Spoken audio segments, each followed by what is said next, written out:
Počúvate Na múriku. Podcast Filozofickej fakulty Univerzity Komenského, ktorý vznikol pri príležitosti z tého výročia fakulty. Múrik pred budovou na Gondovej ulici je už celé 10 ročia miestom, kde sa dozvieš, čím Filda práve žije, čo riešia učitelia aj študenti.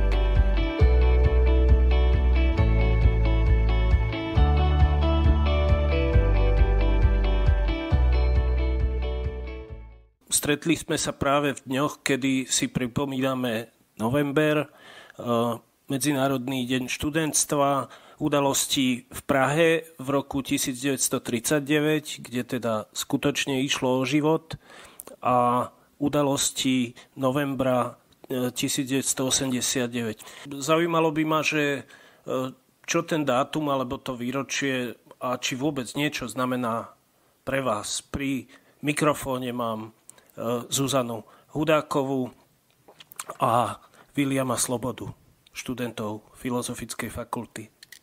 Tak prajem všetkým pekný deň. Moje meno je Viliam Sloboda. Som študent 2. stupňa magisterského štúdia.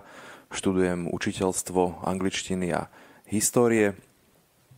A veľmi rád som prijal toto pozvanie, pretože aj teda ako študent histórie, ale už aj ako učiteľ, tak si veľmi dobre uvedomujem, že toto sú veľmi dôležité témy, ku ktorým sa treba vracať, a hlavne, čo sa týka našej aktuálnej aj politickej situácie, v ktorej sa práve nachádzame, môjim názorom je, že je nevyhnutné si pripomínať takéto veľké milníky v rámci našej histórie, pretože ako sa môže často zdať, ľudia už tieto dôležité časy považujú skôr za samozrejmosť. Nevieme si už teda, nespomíname si na základné pravidlo histórie, a to je teda to, že musíme sa z histórie hlavne poučiť. Ja by som v podstate iba parafrázovala, čo William povedal, ale áno, súhlasím, je veľmi dôležité si pripomínať takéto dátumy a takéto veľké veci, ktoré sa v našej histórii stali, pretože to bolo neuveriteľne odvážne od všetkých ľudí, ktorí sa zapojili do tejto revolúcie, a pripomínať si ich odvahu a ich nadšenie pre vec a vôbec to, za čo bojovali a čo my teraz berieme, ako William povedal, za samozrejmosť, nie je úplne až také samozrejme. A pokiaľ na to zabudneme, tak sa môže stať, že zabudneme aj na tieto hodnoty a budeme musieť do ulic výjsť znovu. Hej, no z toho, čo hovoríte, by sa mohlo zdať, že november reprezentuje nejaké hodnoty, ktoré všetci zdieľame. Nie som si úplne istý, že či ich zdieľame všetci. Ja som bol vtedy vysokoškolák. Musím povedať, ako to štúdium bolo všelijaké, ale čo som si odniesol zo školy, bolo možno stretnutie s niektorými konkrétnymi učiteľmi, ktorí možno ani nerozprávali nejak tak systematicky a vyčerpávajúco tú svoju látku, ale boli niečím zaujímaví, akože nejakým zaujímavým spôsobom rozmýšľali, a pre mňa to bolo inšpiratívne. Viete, že vy teraz nejak tak predbežne povedať, že či vám niečo dala vysoká škola a že ako by sa to dalo zhrnúť? Čo mi zatiaľ dala vysoká škola, sú samozrejme vedomosti. Do veľkej miery sú to kontakty, jednak s vyučujúcimi, jednak so ostatnými mojimi kolegami a takisto aj s ľuďmi, ako by som to povedala, z fachu, čo je veľmi dôležité, takže ten networking naozaj tam je a to je pre mňa veľmi dôležité. Tiež viem, že sú tu ľudia, ktorí sa snažia viac alebo menej úspešne nás vychovať k nejakým hodnotám, ktoré už boli spomenuté a ktoré ste hovorili, že nie každý zdieľa. Takže si myslím, že vo veľkej miere je pre mňa dôležité aj to, vidieť, ako vnímajú našu situáciu ľudia, ktorí sa pohybujú v profesii, či už učiteľskej, alebo v mojom prípade prekladateľskej, a ako nám posúvajú tieto svoje názory. Pre mňa osobne bolo to prvýkrát fyzické stretnutie s istou autenticitou, čo sa týka názorovosti. Doteraz, keď sme teda aj študovali na iných stupňoch, iných leveloch školy, väčšinou je učiteľom prizvukované, aby sa snažili byť čo najviac apolitickí, aby neprezentovali svoje názory, pretože aj čo sa týka vývinu detí, je nutné, aby sa dokázali do istej miery sa vedeli ovplyvniť navzájom, ale aby ostávali samostatné osobnosti. Avšak po príchode na vysokú školu musím povedať, že vytvorila sa tu, a to by teda v rámci vysokej školy aj takto malo vždy fungovať, vytvorila sa tu, aspoň teda pre mňa, taká nová atmosféra toho, že už nemusíme sa za naše názory hanbiť, môžeme ich prezentovať, čo je ale dôležité, je vedieť ich prezentovať v správnej miere, v slušnosti, a vedieť počúvať názory iných a hlavne teda vedieť viesť otvorenú diskusiu. Toto, že škola má byť apolitická, to je taká zaujímavá téma, lebo ja mám niekedy dojem, že hlavne naša fakulta by mala byť apolitická, akože tá je neustále káraná za nejakú politickosť v úvodzovkách. To je nedorozumenie, pravda, lebo akademická pôda má byť uchránená od straníckej politiky. Zatiaľ, čo politická v zmysle teda záujmu o palčivé problémy, otázky obce, tak v tom zmysle politicky práve, že máme byť. A je to úplne v poriadku. Je dôležité, možno na takomto type školy je dôležité, aby sme si ctili navzájom svoje názory, ale treba sa aj bojovali za tie svoje názory. Veľa sa hovorí o tom, a niečo na tom asi aj bude, že takéto zložitejšie sektory riadené štátom, ako je zdravotníctvo a školstvo, sa nám nie vždy darí uspokojivo prevádzkovať na Slovensku. Otvoríte si noviny, dočítate sa, že naozaj ako školstvo sa nachádza v stave úpadku. Keď je to školstvo v takom stave vlastne, čo myslíte, že aké sú motivácie vašich učiteľov, že v ňom naďalej pôsobia? Ja som sa teda v rámci učiteľskej praxe, teraz budem referovať hlavne na nie prostredie vysokoškolské, ale na prostredie hlavne stredoškolské, základoškolské, som sa stretol s dvoma typy učiteľov. Prvý typ sú práve tí, ktorí chcú podať maximálny výkon, pre ktorých je to poslanie, pre ktorých to nie je povolanie, pre ktorých tie detské, alebo teda tie študentské názory, pohľady majú obrovskú váhu a uvedomujú si, že nie sú iba obyčajní sprostredkovatelia informácií, ale sú teda aj na to, aby vedeli študentov do istej miery viesť. Nikdy ich nelimitovať v názorovosti, nikdy im neukazovať, že existuje iba jedna cesta, ale práve im otvárať rôzne takéto cesty, aby sa dospievajúci človek vedel sám za sebou rozhodnúť, aby vedel kriticky myslieť. Potom však ale existuje aj druhá sorta učiteľov, s ktorými som sa tiež stretol, ktorá už teda, či to je správne konanie ich alebo nesprávne, to by som nechal otvorené. Ale existujú a stále teda sú učitelia, ktorí už toto povolanie považujú len za prácu. Vy ste sa pýtali na motiváciu ľudí, ktorí ostávajú v školstve. Myslím si, že do veľkej miery sú to ľudia, ktorých spomenul William, teda ľudia, ktorí sú motivovaní tým, že majú nejaké poslanie v tej učiteľskej praxi. A to sú tí skvelí ľudia. A inak motivácia podľa mňa až taká veľká nie je, pretože všímam si, že aj tvoji spolužiaci nie všetci chcú ostať učiteľmi. Nie je vás ani až tak veľa. A pokiaľ viem, tak neustále hľadáme učiteľov na školách, je ich nedostatok. Takže predpokladám, že tá motivácia nie je nejaká obrovská inak. Ak to nevnímate ako poslanie, nie ste ochotní pracovať za, povedzme, nie úplne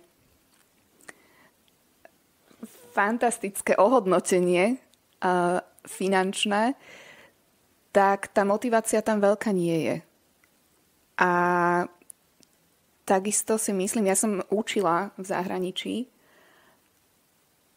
a všimla som si, že na Slovensku chýba akýsi rešpekt k tomuto povolaniu. Zažila som ho v Ázii, zažila som ho v Afrike a tu na Slovensku mi to skôr príde, že keď niekto povie, že je učiteľ, tak sa na ňo ľudia pozerajú akože, nechcem to tak škaredo povedala, že ty chudák, veď by si sa mohol uplatniť niekde v korporáte, máš znalosti, máš vzdelanie, prečo robíš toto?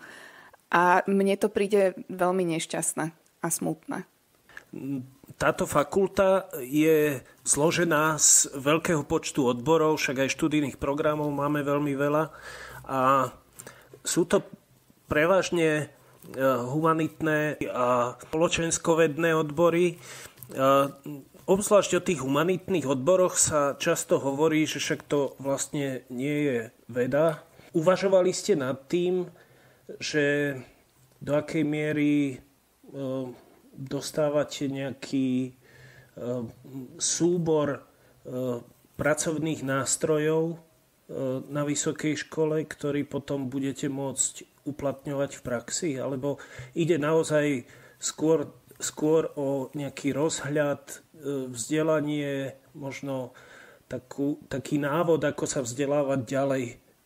Mne sa páči, ako ste to klasifikoval, že práve že tá škola do veľkej miery iba navádza toho človeka, navádza na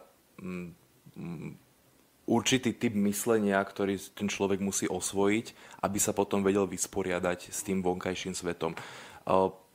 Ja si myslím, že je pochopiteľné, ak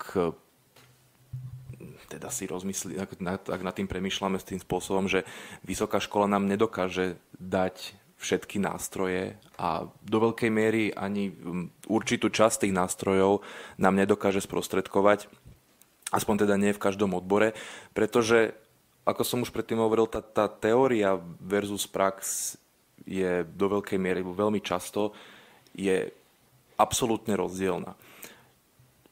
Takže ako ste to zhodnotili, že práve že tá škola má skôr ľudí určitým spôsobom naviesť alebo má im iba sprostredkovať určitý typ myslenia a zmýšľania, ktorý potom sami dokážu aplikovať, s tým do veľkej miery súhlasím. Na čo univerzita nepripraví, a na to ani neviem si predstaviť, že ako by na to vedela nejako alokovať prostriedky, je tie ozajstné problémy, ktoré sú späté s akoukoľvek praxou. Nedokáže ukázať, teraz zase sa budem odkazovať hlavne na učiteľstvo, nevie nám nejak ukázať alebo povedať, dať nejaký návod na to, ako jednať s nespokojnými rodičmi, alebo čo sa má robiť, ak náhodou náš žiak niečím trpí, alebo ako riešiť problémy späté s hocičím. Je najdôležitejšie hlavne byť mentálne pripravený na to, že takéto veci sa stanú. Ale už ako ich ozaj riešiť a ako sa k ním postaviť v čo najlepšej a najúctyhodnejšej miere, to už musí na to každý prísť sám. To sa nedá nabifliť. Hej, na to nie je učebnica. Zuzana je prekladateľka, tlmočníčka, tak to je trochu iný prípad ako história. To remeslo je také akože pevnejšie asi. Na druhej strane je to do veľkej miery umenie. Asi podľa toho, akým textom a témam sa venujete. Ale áno, ja mám... Slovenský, či tlmočíte prejavy slovenských europoslancov v Bruseli a Štrasburgu? To by mohlo byť umenie, áno. Áno, ja mám trochu inú skúsenosť zo svojho odboru, pretože tým, že ako som spomínala, nás učia aj ľudia, ktorí reálne tieto práce vykonávajú, tak tých nástrojov, ktoré nám ponúkajú, skutočne máme veľa a sú priamo z praxe a sú aktuálne. Takisto máme veľa prednášok alebo rozhovorov o tom, ako to v tej praxi chodí. Nie sú to zastarané informácie, pretože sú to ľudia, ktorí tú prácu vykonávajú teraz, v tejto chvíli. Mali sme prednášky o tom, ako jednať s klientami, ako si založiť živnosť. Všetky tieto informácie my dostávame takisto ako nástroje na preklad alebo tlmočenie, ktoré môžeme využiť. Veľmi aktuálne, také, ktoré sa používali teraz cez lockdowny, cez korony. Nedávno, myslím, že včera sme o tom mali prednášku práve, že ako sa tlmočilo na diaľku. Takže tých nástrojov máme naozaj kvantum, máme ich k dispozícii a sú nám vysvetlené veľmi dobre. A takisto, keď prekladáme, tak prekladáme reálne texty. Nemáme nejaké zidealizované, dokonalé texty, ktoré prekladáme, ale sú to texty z praxe, ktoré nie sú dokonalé, musíme sa naučiť s nimi pracovať. Takže v tomto ja mám skúsenosť inú, ale inak s tebou veľmi súhlasím, že určite je množstvo vecí, s ktorými sa stretnem v praxi, ktoré som na škole nezažila, o ktorých som nepočula, a to je potom presne to, že nás musia, alebo by nás mali vyučujúci pripraviť na to, aby sme boli my pripravení tieto problémy riešiť kreatívne, rýchlo a efektívne. Ďakujem za našepkávanie. Poslednú otázku mám takú, že tento dom, v ktorom sa nachádzame, hlavná budova Filozofickej fakulty na Gondovej 2, rozľahlá, veľká, s milión schodišťami, zákutiami, pivnicami, ktoré obľubujú filmári, natáčajúci filmy z druhej svetovej vojny a podobne. Táto budova bola postavená ako vojenské veliteľstvo, ako vojenská budova. Ja som to kedysi hovoril študentom a oni mi na to povedali so smiechom, že takto mnohé vysvetľuje. Chcel by som sa spýtať, máte pocit za tých niekoľko rokov svojho štúdia, že to je taká sugestívna otázka do keľu. My sa nedáme. Nedáte sa? Nie, že máte pocit, že sa trošku aspoň slimačími krokmi hýbeme od takého hierarchického modelu, kde učiteľ je nespochybniteľná autorita a študent musí počúvať a poslúchať, k nejakému modelu partnerskému, k obojsmernej komunikácii, lebo podľa mňa to je taký dlh, ktorý my máme v našom školstve vôbec. Dlh tej študentskej revolty, ktorá prebehla koncom 60. rokov na západe a u nás nikdy neprebehla. Ten dlh v nejakých takom rešpekte, vzájomnom rešpekte medzi učiteľom a študentom. Zdá sa vám, že sme aspoň v náznaku na nejakej dobrej ceste? No, čo sa týka tejto otázky, ja by som to hlavne rád rozdelil na také dva prúdy poznania. Ak sa bavíme o vysokej škole, tu nám je od začiatku teda prizvukované, že sme všetci kolegovia, sme na relatívne podobnej úrovni. Zatiaľ čo možno ten druhý prúd, ktorý som chcel spomenúť, ten stredoškolský, alebo teda aj v rámci tej základnej školy, ale skôr by som sa sústredil na tú strednú, tak tam povedal by som, že sa z toho postupne dostávame.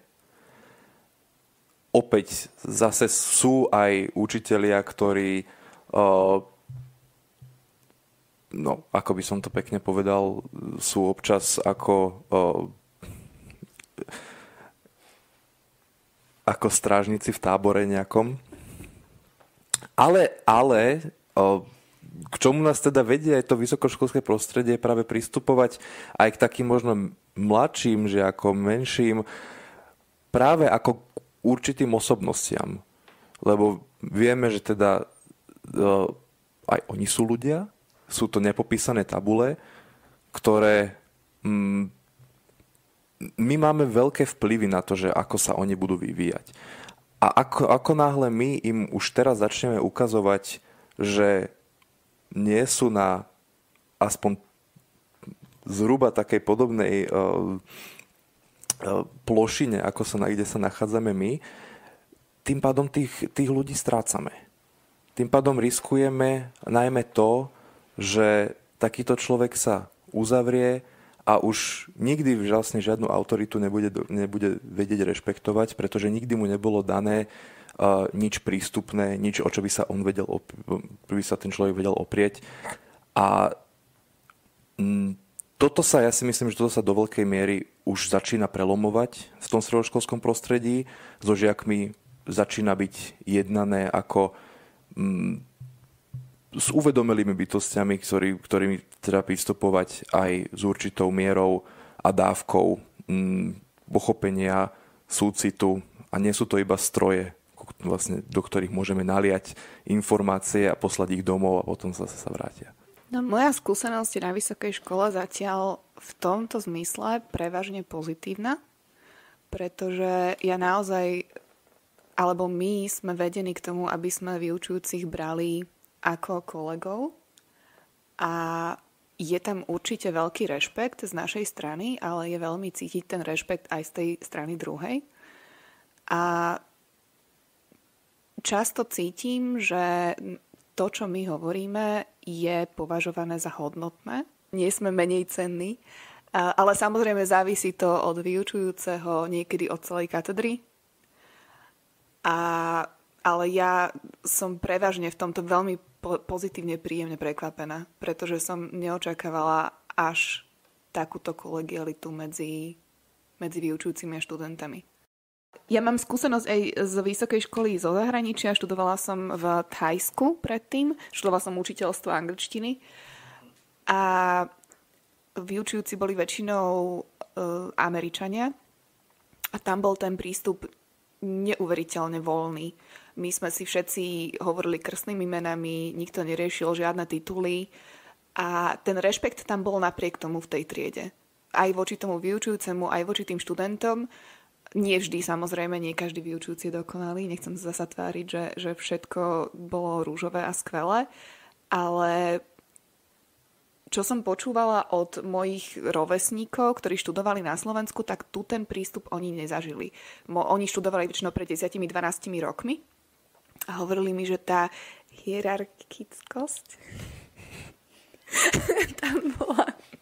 tam bola oveľa rozvinutejšia, ako som ju ja teraz zažila na tejto fakulte sama a som veľmi príjemne prekvapená. Naozaj sa tu cítim asi prvýkrát v živote ako doma vďaka tomu, čo zažívam na tejto fakulte. Takže myslím si, že to nie je všetko strátené.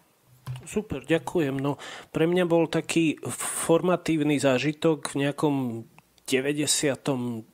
alebo 3., keď som bol na svojom prvom študijnom pobyte v zahraničí vo Švajčiarsku a mali sme prednášku s jedným profesorom, ktorý sa uchádzal o miesto na fakulte a bol jedným z uchádzačov, predniesol prednášku, potom sme sa ho niečo pýtali a on na jednu otázku povedal, že fíha, to je dobrá otázka, ale to neviem. Musím sa pozrieť, na budúce vám poviem, alebo čo. A to bolo pre mňa také zjavenie a strašne sa mi to zapáčilo. A dodnes to veľmi rád hovorím, že to neviem. Lebo to ako keby v mojom detstve nebolo zvykom v našej časti sveta, aby učiteľ niečo nevedel, učiteľ vie všetko. No, tak možno to nie je úplne stratené celé. Keď budú ľudia tlačiť hlavou proti múru, tak bude všetko v poriadku. Proti ktorému múru? treba tlačiť, lebo ja akože mám tvrdú hlavu, len mi musíte povedať, že proti ktorému múru treba tlačiť.